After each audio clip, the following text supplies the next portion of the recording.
Nahuli kamang pagguho ng isang bahay at ang pananalasa ng buhawi sa China.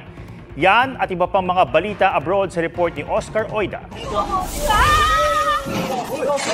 Animoy dalahos lang na napatumba ang bahay na yan sa Yunnan, China. Sa isa pang anggulo, makikitang natitibag na ang mga lupa sa pundasyon nito. Tinangay kasi ng rumaragas ang ilog ang ilalim nito, kaya tuluyang gumuho ang bahay. Wala namang nasaktan dahil maagang binalaan ng mga otoridad ang mga residente. Kabi-kabila ang baha at landslide sa lugar, bunsod ng matinding pag-ulan. Sa ibang bahagi ng China, nakuna naman ang isang buhawi. Sa isang oras nitong pananalasa, tinuklap nito ang mga bubong ng bahay. Winasak ang ilang electrical infrastructure, kaya mahigit 200 bahay ang nawalan ng kuryente.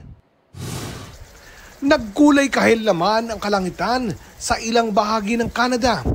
Bunsod yan ng paglagablab ng mahigit 200 wildfire.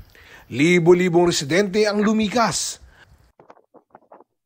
Nakunan pa ang paglamo ng apoy sa isang trailer.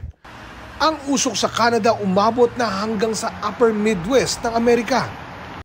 Kita rin ito sa satellite video. Oscar Oida, nagbabalita para sa GMA Integrated News. Huwag magpahuli sa mga balitang dapat niyong malaman. Mag-subscribe na sa GMA Integrated News sa YouTube.